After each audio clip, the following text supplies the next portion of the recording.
It is the mission of community pantries across the state. Get food on the tables of individuals and families who are struggling to do it for themselves.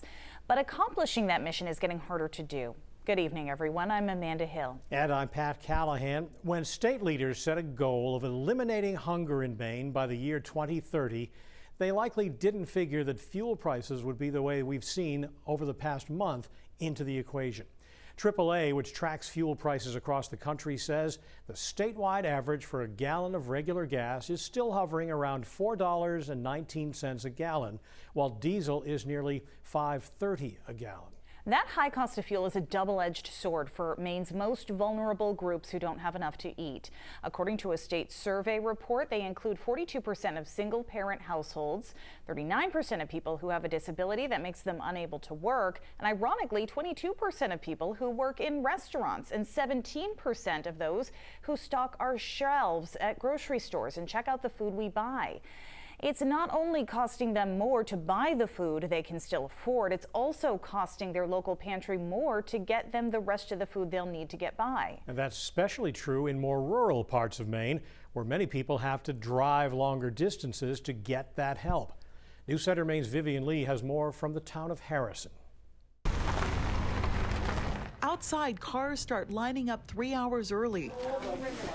Inside the Harrison Food Bank, volunteers bag up frozen meat, sort through produce, and other donated food items. Protein bars, pudding, jello, salad dressing. Abby Barber and her husband are among 42 volunteers who fill hundreds of boxes every week, each with a week's worth of groceries. Just one of those things. You should do it.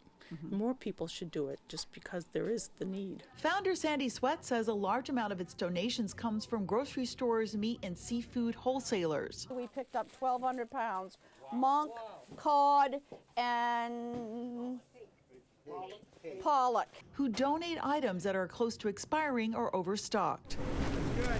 The demand for this nutritious food is surging. The pantry is serving nearly 500 families at its weekly pickup, and volunteers are also delivering groceries to more than 100 families throughout Oxford County who don't live near a food pantry. The majority live up to an hour's drive away. Well, I've got people from Bryant Pond going, I've got 5 children. I used to come. I can't afford. Is there any way you can bring food to me? Families who can't afford to come here are bringing boxes of food for their neighbors, including the elderly. Ellie McKinney comes from Oxford to get food boxes for herself and 2 other families. She says the donations are a big help, especially for those on a fixed income. I'm disabled, but my dad is on Social Security, and he gets $20 a month for food stamps. And so this really helps him. While others say rising gas prices may put a brake on how often they can come to get food. I've told them that I will continue doing this until it hits $5. When it hits $5, we'll have to go maybe every other week. Now, one of the pantry's biggest expenses is diesel fuel. Their 2 trucks are on the road 5 days a week, often making 100-mile round trips to the greater Portland area to pick up donated food. Rising costs at a time when financial donations are way down. 25 new families are signing up every week, and Sweat worries about keeping up with the need. And it's going to happen. We're going to have food shortages. Volunteers are hopeful, though, more businesses and the public will answer the call. You're all set. Thank you. Donations can be made on the food bank's website and Facebook page, helping ensure that no one goes hungry despite an uncertain economy. In Harrison, Vivian Lee, News Center, Maine. And News Center Maine is committed to fighting hunger year-round.